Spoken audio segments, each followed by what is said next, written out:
space of high-end equipment for audiophiles. So I guess, first just one quick question, which is, it seems to me one of the themes as crowdfunding has changed the nature of invention and funding for these companies is, it seems like it's getting easier. Is it getting easier, or is sort of hardware easy or hard? Is kind of just a quick reaction from each of you to frame how you think about it. I'll start. Yeah, go ahead. Don't look right at you. Go ahead. So for us, what we've been seeing, we've seen 1,000% growth in the technology category in the last year.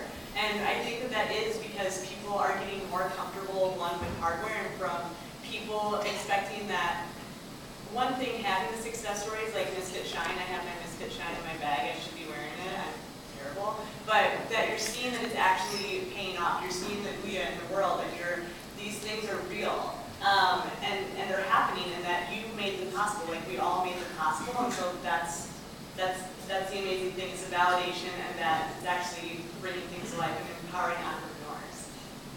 Hardware is still hard, but it's getting easier. It used to be that if you want to do hardware, you'd be like those people from a bank. You'd be going over to China, trying to find a factory that would work with you. And now, if you show traction, you have AlphaTech, you can find factories that will work with you. And then there are companies like the one I work for, PCH, where it'll be a turnkey service and actually take you from your prototype all the way out through distribution.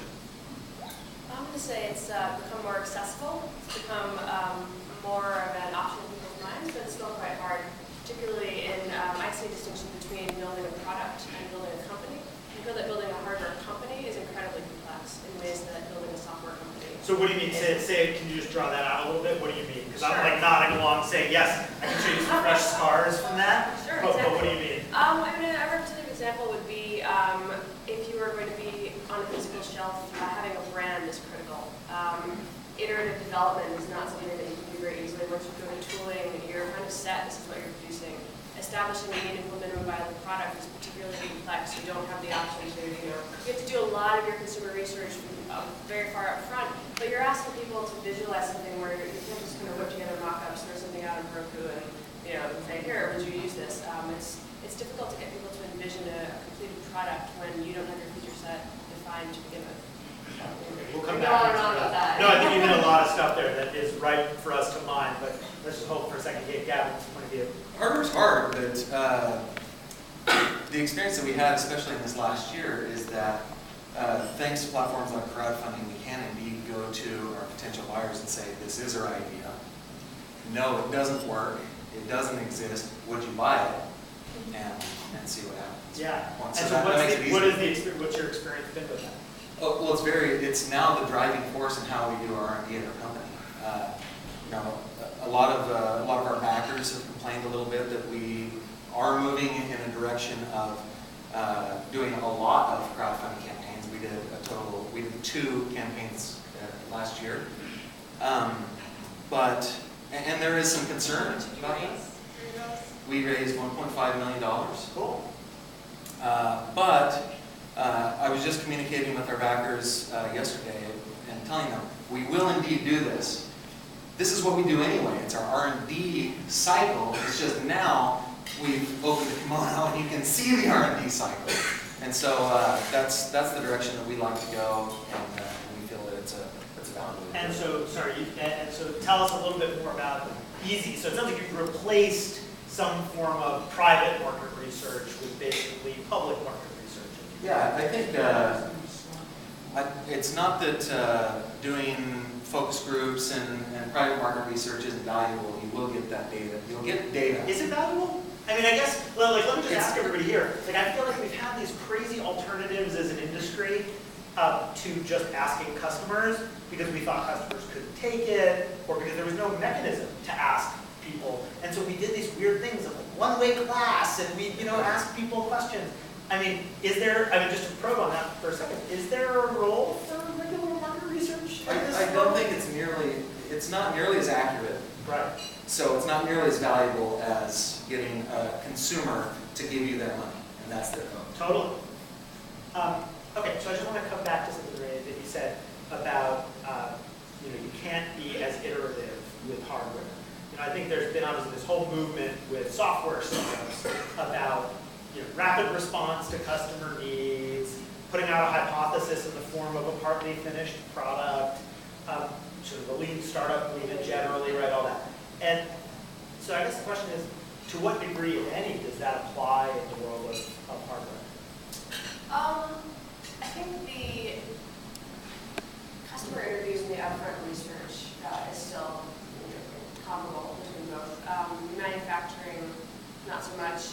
Establishing metrics using analytics to identify usage patterns and what people are doing, particularly with an eye towards version 2 is an option. Yeah, I mean, I was thinking with new manufacturing techniques, it's cheaper to tool, the tools don't last as long, but you can do smaller runs where the unit cost is more expensive, but that's where you test it out. But it is not as simple as deleting a line of code and removing a text box or adding a button. It's making 1,000, which takes a couple of months, perhaps, getting out to customers, then waiting a couple months for feedback before working on V2. But that's way better than it used to be. And so let me ask you another question about that. Are we sort of at the place where it's as good as it's going to get, or do you see it getting a lot easier over the coming months and years? Oh, it'll keep getting easier and better. I mean, right now, you can go to a local factory and then you can build out your supply chain there, figure out how to do manufacturing QA. Then when you want to go big, you have to go most likely to a different geography, most likely Shenzhen or somewhere over there, and replicate it.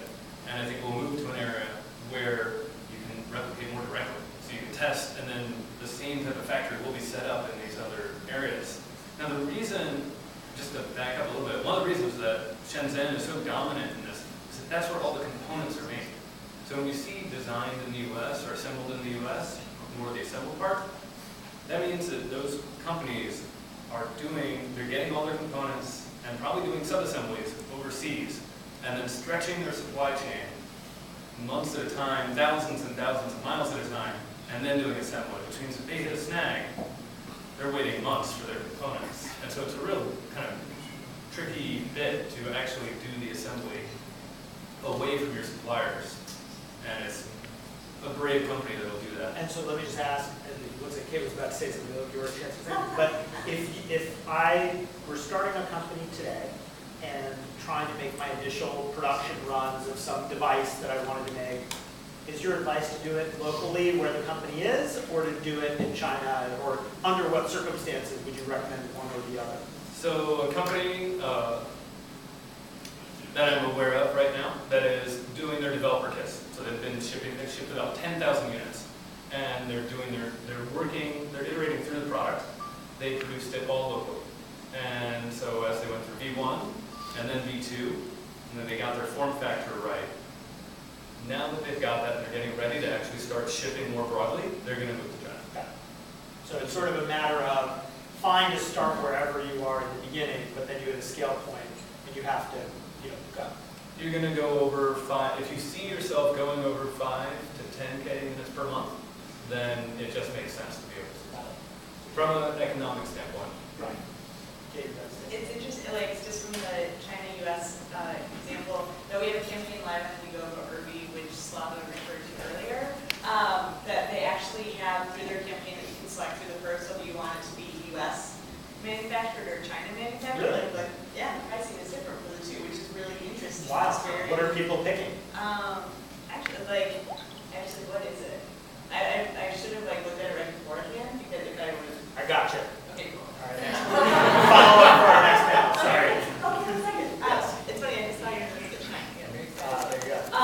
And so when we're talking about hardware being able to make choices better, one thing that I really like about it and that we've been seeing is making products that people want as opposed to what you think that people want. So again, the focus groups. But actually instead of over-manufacturing something, you'll be able to make ratios and judgments based on the feedback that you're getting through your campaign. For example, we recently had a watch on our platform, the Craves, and I'm just going to make up numbers that I don't actually know what they are. I'm really good at making up numbers. I could have made up some earlier. But that if there is perhaps a black, pink, red, then those are choices that you could make for what color watch to have. And so they were able to see through their campaign that black was the most popular. 70 people bought it. Again, making up numbers, sorry, Craves. 30 people bought pink, and then 10 people bought red. And so then they were able to make actual assumptions and ratios based on that, so when they sent those factory orders, they were able to make smarter choices instead of just be like, oh yeah, everyone loves red, right? Who doesn't love red? But that no one loved red. Maybe they did, sorry, again. Okay. And so, one of the thoughts that raised for me is, you do have companies approaching crowdfunding in very different ways. Some use it as fundamental idea prototyping to get initial reaction. Some may be tweaking things like colors based on feedback. And in some cases, something seemed to me like, really, this company was going to make this product anyway, and it's a story. Like they're marketing a pre-order campaign under the pretext of a crowdfunding campaign. I guess, just love to hear from you guys on, are people doing this the right way? Do we know what the right way is? Like, what's annoying you about how people are doing it now? Just some reflections on the kinds of campaigns that are out there. So we've had 23 companies going through Highway 1 in current class and previous class. Every consumer company is at least considering doing crowdfunding.